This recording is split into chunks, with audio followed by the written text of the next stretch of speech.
हर मंदिर को तोड़ करके एक ढांचा खड़ा किया गया। आप तो एक श्रेष्ठ ब्राह्मण कुल में आपने जन्म लिया है। आप तो भारत के पुराणों की परंपरा पर विश्वास करते हैं। हमारा पुराण भी इस बात को कहता है कि भगवान विष्णु, श्री हरि विष्णु का 10वां अवतार संबल में ही होगा, उसी संबल में होगा।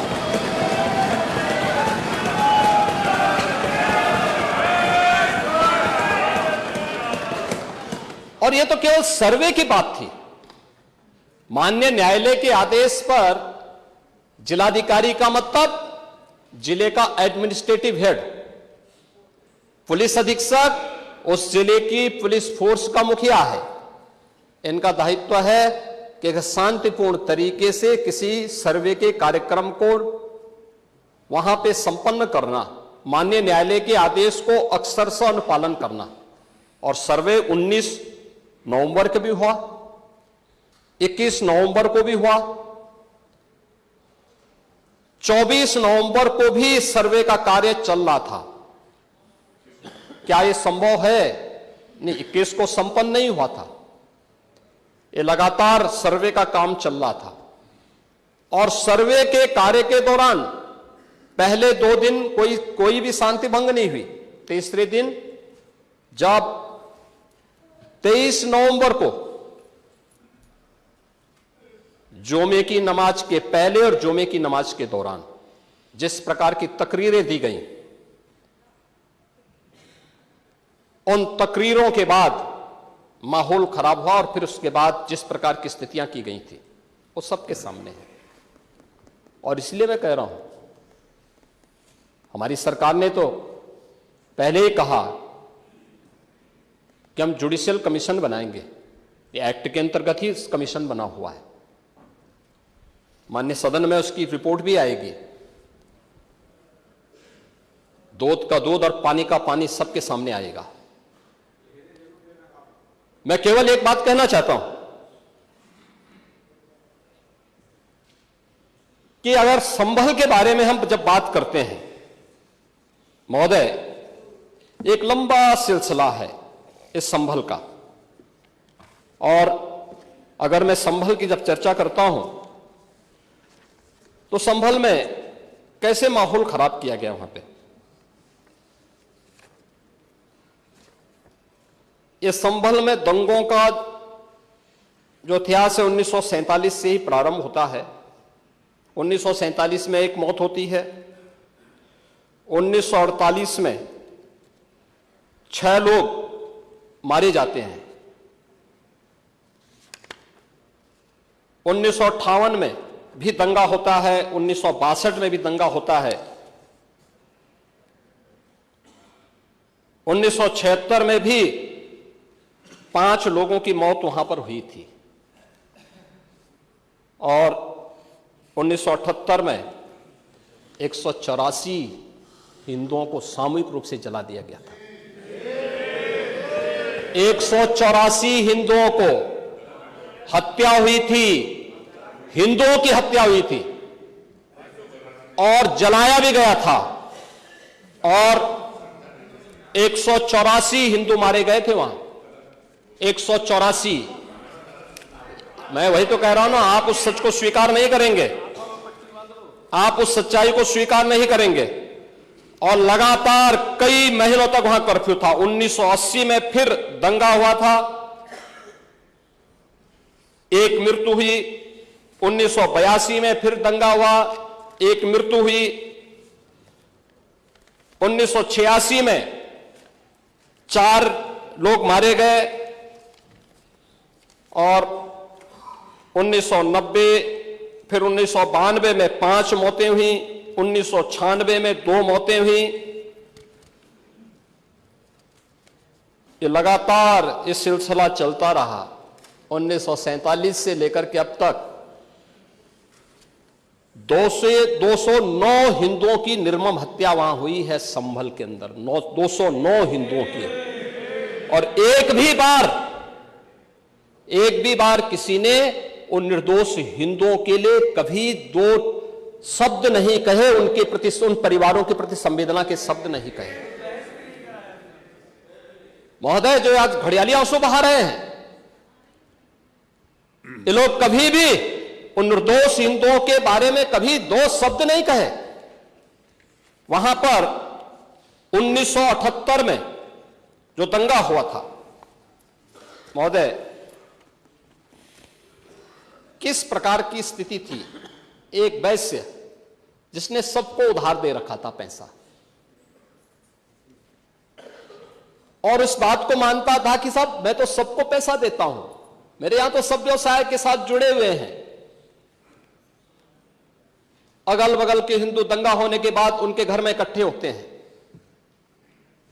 इकट्ठा होने के बाद उनको घेर लिया जाता है। घेरने के बाद वो बोलते हैं, भाई आप हमें क्यों घेर रहे हैं। कहा जाता है, नहीं, क्योंकि तुम इन हाथों से पैसा मांगोगे, इसलिए उनके हाथ काटे जाते हैं, फिर उनके पैर काटे जाते हैं, और फिर उनका गला रेंद करके हत्या होती है। ये लोग सौहार्द की बात करते हैं। शर्म नहीं आती इन लोगों को सौहार्द के बारे में चर्चा करने की। 1978 से जो मंदिर आज निकल रहा है, 1978 से इन लोगों ने कभी खोलने नहीं दिया उस मंदिर को, जो आज बजरंगबली का मंदिर निकल रहा है। जो वहां पर आज 22 कुएं किसने बंद किए थे, इन 22 कुओं को भी वहां पे बंद किया गया। और वहां का माहौल इतना तनावपूर्ण किसने बनाया था, ये पत्थरबाज कौन थे। एक भी गिरफ्तारी बिना साक्ष्य के नहीं हो रही है। और याद रखना, जिसने पत्थरबाजी की होगी, जिसने माहौल खराब किया होगा, उसमें एक भी बचने वाला भी नहीं है, एक भी नहीं बचेगा। हम माननीय उच्चतम न्यायालय के आदेश का पालन करते हैं, सम्मान भी करते हैं। और क्या संविधान को आप मान रहे हैं क्या आप लोग संविधान के प्रति सचमुच वचनबद्ध हैं। मैं तो धन्यवाद दूंगा माननीय अध्यक्ष जी को इस बात के लिए कि आज उन्होंने संविधान की मूल प्रति यहां पर दी है। बाबा साहब भीमराव अंबेडकर जी ने 26 नवंबर 2049 को जिस संविधान को बनाकर के देश को सौंपा था, उस मूल संविधान की प्रस्तावना को एक बार पढ़िए। मौलिक कर्तव्यों के बारे में, मौलिक अधिकारों के अध्याय के चित्र को देखिए। अलग अलग उन आर्टिकल के उस पृष्ठों का अवलोकन करिए, आपको उसमें राम भी नजर आएंगे, कृष्ण भी नजर आएंगे। लंका दहन के उपरांत बजरंगबली भी नजर आएंगे, ज्ञान का उपदेश देने वाले बुद्ध भी नजर आएंगे। भारत की समृद्ध परंपरा का दर्शन आपको उस संविधान में मिलेगा जो बाबा साहब भीमराव अंबेडकर ने दिया था। लेकिन उस मूल संविधान में कहीं भी धर्मनिरपेक्ष या पंथ निरपेक्ष या फिर समाजवाद शब्द नहीं है। और ये आप सबकी आंखों को खोलने वाला होना चाहिए। आप लोग संविधान में बदलाव की बात करते हैं। जिन लोगों ने संविधान का गला घोंटा, उनका पिछलग्गू बन करके केवल सत्ता हथियाना चाहते हैं, जनता की आंखों में धूल झोंकना चाहते हैं। ये नहीं हो सकता। ये देश आपको नहीं करने देगा। और वह प्रति आपको दी गई है, आप उसका अवलोकन करिए। और मैं नेता विरोधी दल को इसलिए बोलना चाहता हूं, बुद्ध ने करुणा और मैत्री का संदेश उस कालखंड में दिया था जब विदेशी हमले होने शुरू हो गए थे। लेकिन उससे पहले राम ने कहा था, निस्सरहीन करो मही भुज उठाए प्रण कीन। उससे पहले भगवान कृष्ण ने भी कहा था, परित्राणाय साधूनाम विनाशाय च दुष्कृताम। और हम तो राम और कृष्ण को ही मानते हैं, बुद्ध पर विश्वास करते हैं। उन्हीं को आदर्श मान करके हम लोग कार्य करते हैं। शासन पद्धति एक भी इंच इधर उधर नहीं करते उसके बगैर। और इसीलिए मैं आपसे कहने के लिए आया हूं, संभल की घटना या कुंदरकी की जीत, जैसे ही आपकी खटाखट की असलियत सामने आई, जनता ने कहा सपाचट। उपचुनाव में 9 में से 7 तो भारतीय जनता पार्टी और एनडीए गठबंधन जीता है। और यही नहीं, सीसामऊ और करहल, याद करिए 2022 में समाजवादी पार्टी ने करहल में 70,000 से लगभग 67,000 से जीती थी। इस बार वह मात्र 13-14,000 तक आ गई है। वो भी चच्चू थोड़ा वहां पे कृपा कर लिए, नहीं तो वहां भी सपाचट तय था। अगली बार होगा, अगली बार होगा चच्चू, अरे आप चिंता मत करिए, देख लेना अगली बार कुछ नहीं रहे, बहुत ज्यादा रहे। अगली बार सीसामऊ में भी बाल बाल बच गए। और इसलिए इस बौखलाहट में कि कुंदरकी में लोगों को अपनी जड़ें याद आने लग गई हैं। अब आपने देखा होगा उन लोगों के वक्तव्य को, डिजिटल मीडिया में थोड़ा अवलोकन करिए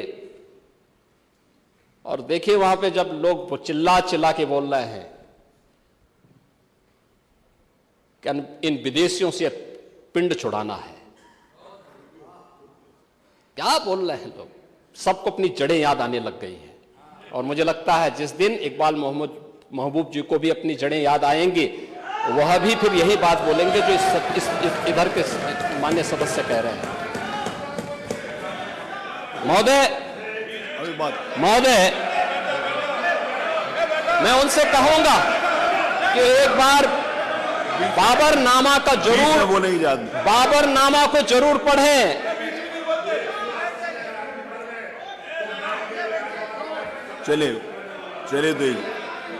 चलिए वो जो बात कही, बाबरनामा को जरूर एक बार पढ़ें आप। मंत्री जी बोल रहे हैं, प्लीज बैठे। चलो आप दे देना जब अवसर हो, बाबरनामा को एक बार पढ़ें। आप बैठे।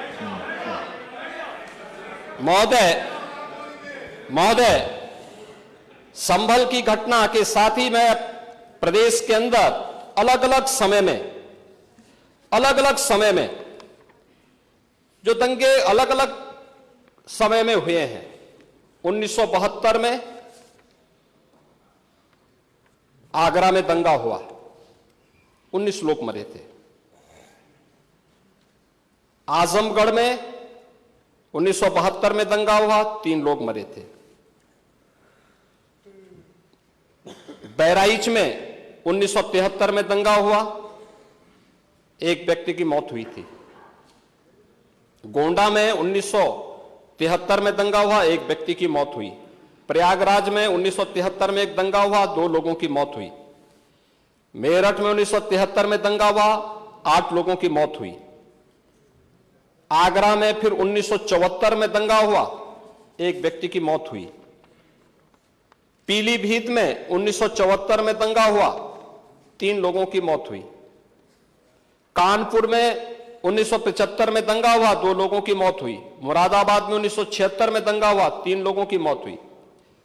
बहराइच में 1976 में फिर दंगा हुआ, 3 लोगों की मौत हुई। बुलंदशहर में 1977 में दंगा हुआ, 2 लोगों की मौत हुई।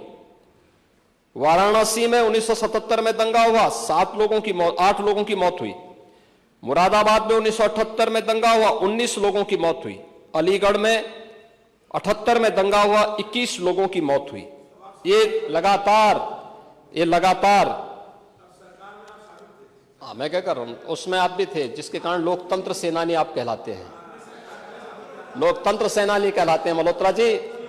उसी के नाम पर आप लोग, मैं क्या कर रहा हूं, ये दंगे हुए हैं, मैं उन दंगों के बारे में बोल रहा हूं जिन दंगों के कारण लगातार माहौल खराब हुआ है प्रदेश का। और आज प्रदेश के अंदर सुरक्षा का जो एक माहौल है, कानून व्यवस्था की जो एक स्थिति पैदा हुई है, लोगों को सुरक्षा पे विश्वास है, कानून व्यवस्था पर विश्वास है, उसी का परिणाम है कि 40 लाख करोड़ रुपए का निवेश का प्रस्ताव उत्तर प्रदेश को प्राप्त होता है। इतना निवेश, इंफ्रास्ट्रक्चर का एक कार्य, रोड की, रेलवे की, एयर कनेक्टिविटी की, ये उसी का परिणाम है जो सरकार कर रही है और लगातार उसको कर रही है। महोदय, मैं केवल ये कहना चाहूंगा कि आखिर मैं नेता विरोधी दल से ये पूछना चाहता हूं कि अगर हमारा कोई पर्व और त्योहार है या किसी का भी है, मुहर्रम का जुलूस हो या फिर कोई भी अन्य मुस्लिम समाज का कोई पर्व और त्योहार का कोई जुलूस, वो हिंदू मोहल्ले से सुरक्षित निकल जाता है, कोई दिक्कत नहीं होती, मंदिर के सामने से भी निकल जाता है, कोई समस्या नहीं होती।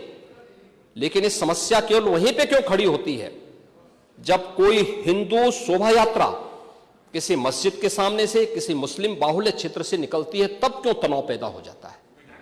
तभी क्यों झंडा लगाने में क्या समस्या आ रही है? क्या भारत की धरती पे केसरिया झंडा नहीं लग सकता? क्यों नहीं लग सकता? क्यों नहीं लग सकता? मैं यही पूछना चाहता हूं, आखिर ये दंगे क्यों किए जाते हैं? और बहराइच का मामला, महाराजगंज उस कस्बे का, जहां के बारे में आप कह रहे हैं कि लगातार मुस्लिम बस्ती थी, मोना जी ने भी इस बात को कहा कि बस्ती थी, प्रशासन नहीं था, 4 कंपनियां पुलिस थी वहां पे, और दंगा सड़क पे नहीं हो रहा था, गोली घर के अंदर से चल रही थी। इस निर्दोष राम गोपाल मिश्रा की हत्या हुई और घर के अंदर से गोली चला करके उसकी निर्मम हत्या की गई। हमें इस सच्चाई को स्वीकार करना चाहिए। ये दंगा सड़क पे आमने सामने नहीं था। अगर पुलिस घर के अंदर घुसती तो लोग फिर कुछ और आरोप लगाते। पुलिस ने बचाव करने का अपना प्रयास किया, 4 कंपनियां वहां पे थी, और आप कह रहे हैं कि माननीय मोना जी ने भी कहा कि भारतीय जनता पार्टी के विधायक ने आरोप लगाए। भारतीय जनता पार्टी के विधायक ने इस हल्दी की घटना को लेकर के नहीं, इस महाराजगंज कस्बे की घटना को लेकर के नहीं, ये उस समय बहराइच कस्बे में थे, और बहराइच कस्बे में इनकी गाड़ी पर हमला हुआ, जो वहां से 30-35 किलोमीटर दूर है, वहां पे एक पथराव हुआ था। मैंने भी इनको कहा था, मैंने कहा देखो तुम्हारे उस क्षेत्र में दंगा हुआ है, तुम वहां तत्काल जाओ, लोगों को कंट्रोल करो। लेकिन उसको कैसे तोड़ मरोड़ करके प्रस्तुत किया जा रहा है। इन्होंने जो तहरीर दी वो दूसरे मामले में दी है, उसका इस घटना से कोई लेना देना नहीं, लेकिन उसको किस तरीके से जोड़ करके देखा जा रहा है। एक जिले में दूरी होती है, इसमें बहराइच से आपको भी वहां जाने में समय लगा होगा, और उस दूरी को आपने देखा होगा, तो ये उतनी ही दूरी है। उस घटना को उससे नहीं जोड़ के देखा जा सकता। लेकिन मैं पूछना चाहता हूं कि हिंदू मोहल्ले से और हिंदू मंदिर के सामने से मुस्लिम जुलूस निकल सकता है, तो मुस्लिम मोहल्ले और मस्जिद के सामने से कोई हिंदू शोभा यात्रा क्यों नहीं निकल सकती? क्यों नहीं निकल सकती? और यहीं पे विवाद शुरू होता है। यानी आप चाहते हैं कि आपके पर्व और त्योहार तो शांतिपूर्ण तरीके से मनाए जाएं। कौन नहीं कहता भी? आपके संबल में थे, शिया सुन्नी का भी विवाद हुआ था 1976 में। पूरा विवाद तो शिया सुन्नी का था। उस समय जामा मस्जिद के कब्जे को लेकर के इसी बात का विवाद था। आप इस सच को धूल मत डालिए उस सच पे। और लखनऊ का शिया सुन्नी विवाद ये भारतीय जनता पार्टी की सरकार के समय ही समाप्त हुआ है। आप लोग तो लड़ाते थे, यहां पे शिया और सुन्नी को भी लड़ाते थे, क्योंकि आपकी तो शुरू से ही राजनीति थी बांटने की और फिर कटवाने की, और इसलिए हमने कहा कि न बटेंगे और न कटेंगे। हम न बटेंगे और न कटेंगे। मुझे आश्चर्य होता है, अपने को शिक्षक कहते हैं श्री संग्राम सिंह यादव, हाँ, सच को स्वीकार करने की सामर्थ्य नहीं, इसलिए चले गए।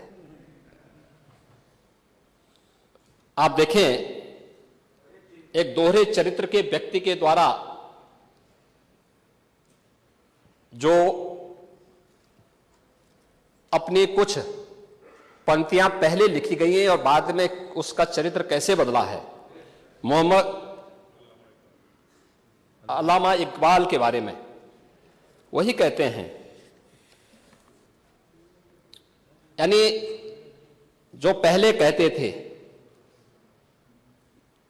उन्होंने क्या बात कही थी बाद में, मुस्लिम हैं हम वतन हैं सारा जहां हमारा, चीन वो अरब हमारा हिंदुस्तान हमारा, तौहीद की अमानत सीनों में है हमारे, दुनिया के बुत कंदों में पहले वह घर खुदा का, तेगों के साये में हम पलकर जमा हुए हैं, मकरीब की वादियों में गूंजी अजा हमारी, बातिल में दबने वाले हे आसमां नहीं हम, हे गुलस्ता ये अब्दुल्लस वो दिन है याद तुझको, ये मौज ये दजला तू भी पहचानती है हमको, ये अर्ज ये पाग तेरी हुर्मत पे कट मरे हम, सालार ये कार्रवाई है मीर ये हिजाज अपना, इकबाल का तराना बाग ये दरा है गोया, मुस्लिम हैं हम वतन है सारा जहां हमारा।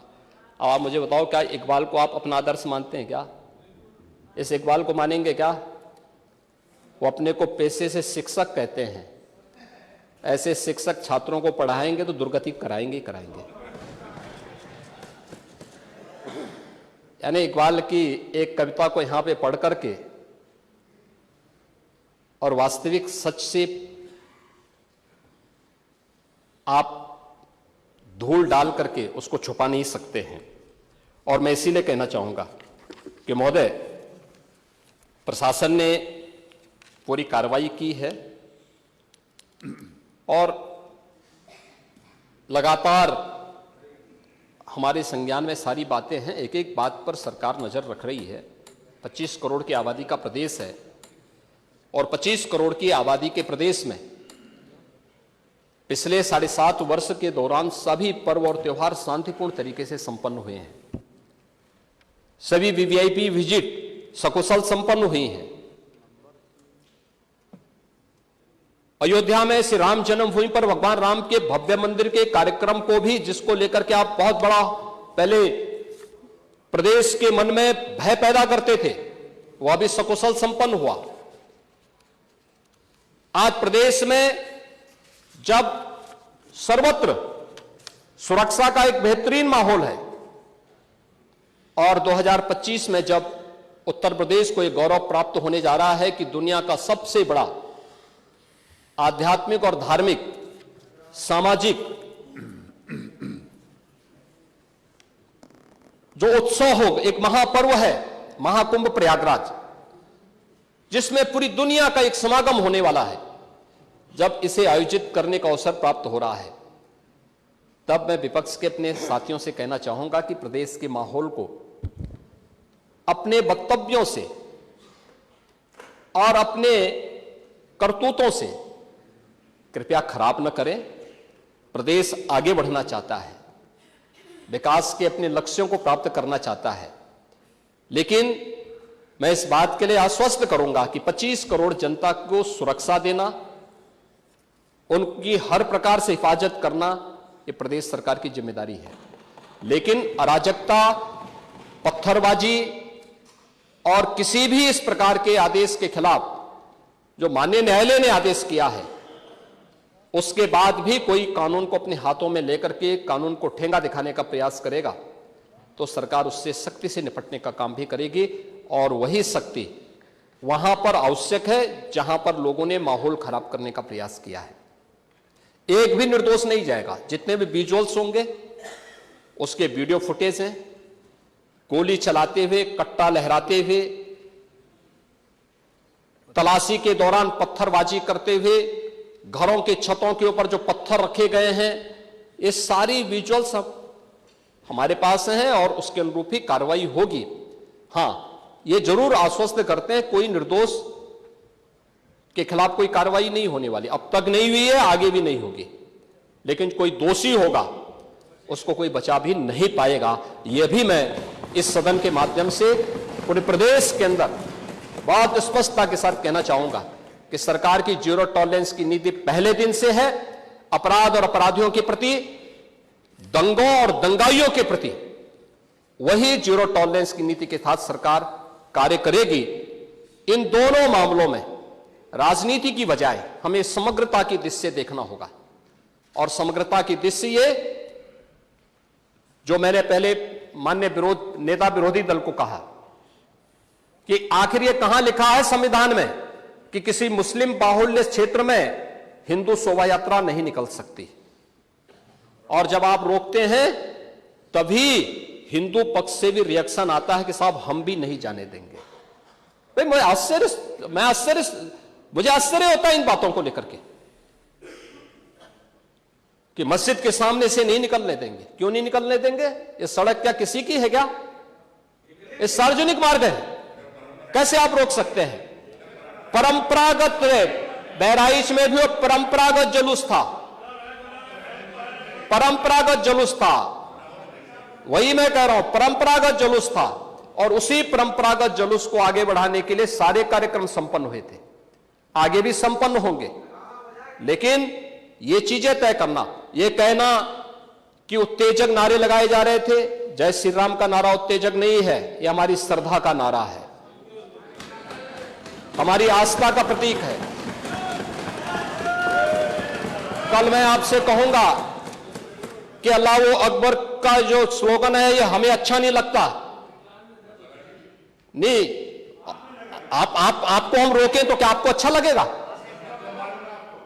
नहीं, आपको नहीं, मुझे मतलब होने की आवश्यकता ही नहीं, मुझे आवश्यकता ही नहीं इसकी, नहीं, मुझे इसकी आवश्यकता ही नहीं है, मुझे इसकी आवश्यकता ही नहीं, क्योंकि मेरी तो विरासत इतनी लंबी चौड़ी है, इतनी प्राचीन है कि मैं उस परंपरा को ही लेकर के चले जाऊं। मैं जय श्री राम का नारा, हर हर महादेव का नारा और राधे राधे, राधे राधे के संबोधन से ही अपना पूरा जीवन काट सकता हूं। मुझे किसी और स्लोगन की आवश्यकता ही नहीं है। मुझे कोई अन्य नारे की आवश्यकता ही नहीं है, कोई संबोधन की आवश्यकता नहीं। लेकिन मैं आपसे कहना चाहता हूं, कल कोई आपसे कहेगा, कोई हिंदू भी ये कहेगा कि साहब हमें भी परेशानी है, आप लोग मत बोलिए, क्या आपको अच्छा लगेगा? और कोई भजन गाया जा रहा है,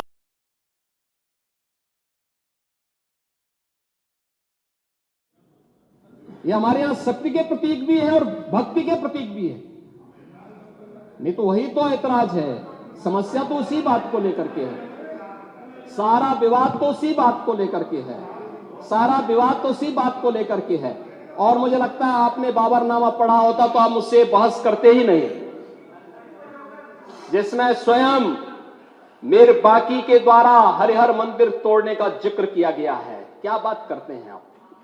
और मुझे लगता है ये जितने लोग यहां पर हैं, ये वहां पे कोई नहीं रहा होगा, लेकिन आपके फोरफादर और फोरफादर के आगे की पीढ़ी उसकी भुक्त भोगी रही होगी, इसलिए आज इस स्थिति में आप लोग वहां पे हैं। कुंदरकी में लोगों का एहसास हुआ है, एक दिन एहसास आपको भी होगा और जरूर होगा।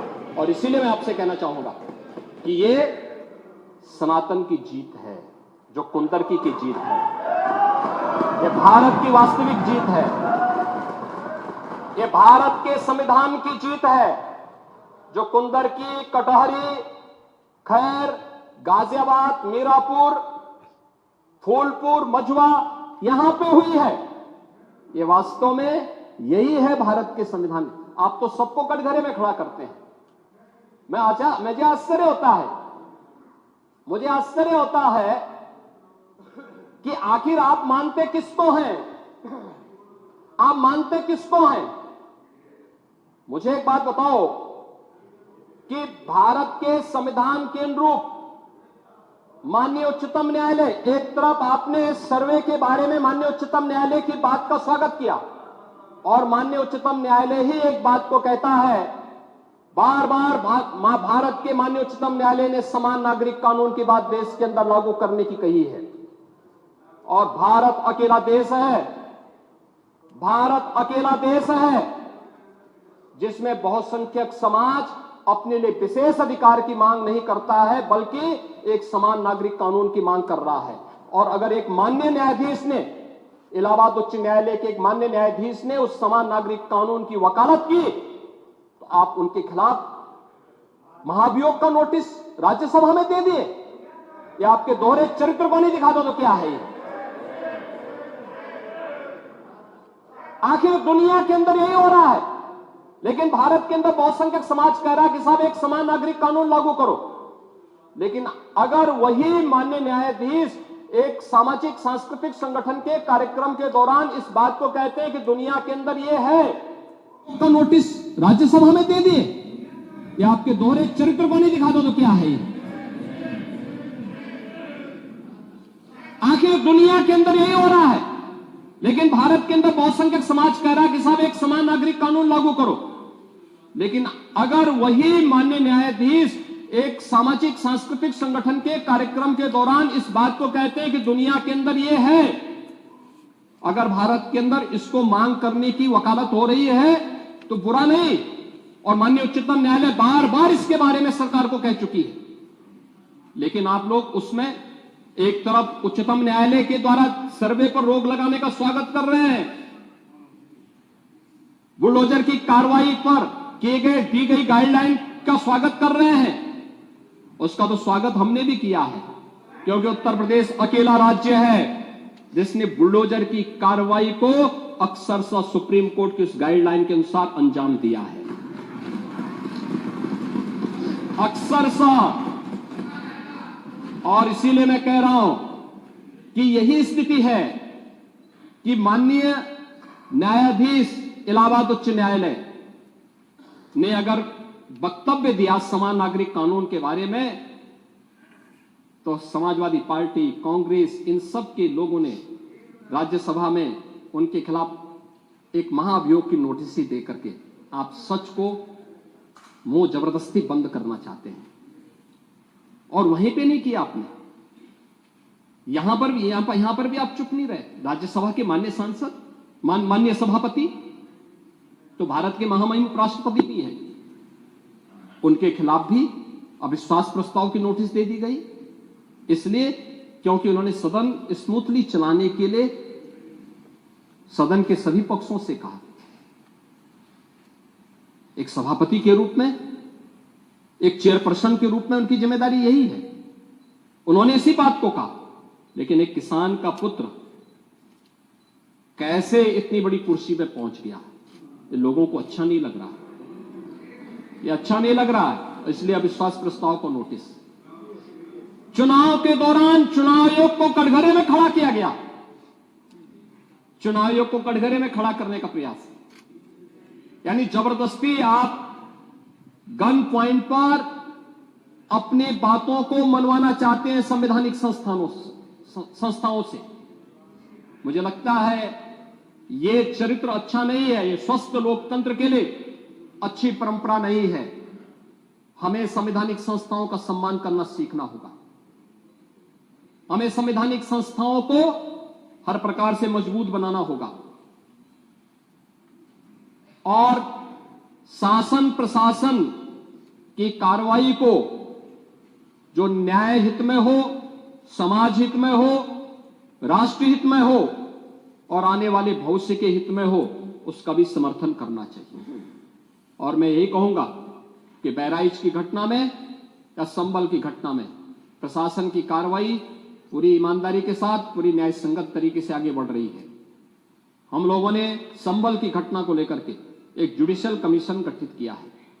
जुडिशियल कमीशन वहां विजिट कर रहा है, लगातार लोगों के बयान भी लेंगे, सभी पक्षों की बात को भी सुनेगा, सच को सामने लेके आएगा। लेकिन आपके अनावश्यक पत्थरबाजी से या फायर करने से, इल्लीगल आर्म से फायर करने से वहां पर शांति बहाल नहीं होने वाली। और आप सौहार्द की बात कर रहे हैं, आप बोल रहे हैं पुलिस छावनी में बदल दिया। अब देखो रहे धार्मिक स्थल से बिजली चोरी, यानी बिजली के मिनी स्टेशन संचालित हो रहे हैं। हम तो ये सोच रहे थे कि मिनी स्टेशन पावर कारपोरेशन ही चला रहा है, अब वहां पर कई मस्जिदें ऐसी पाई गई जिन मस्जिदों के ऊपर एक इलीगल सब स्टेशन बना करके वहां से कनेक्शन बांटे गए थे लोगों को फ्री में। लाइन लॉस प्रदेश के अंदर, उत्तर प्रदेश के अंदर लाइन लॉस पावर कारपोरेशन का ये 30 से कम है। और संभल कस्बे में वहां पर 2 मोहल्ले हैं, एक दीपा सराय और एक मियां सराय, है ना।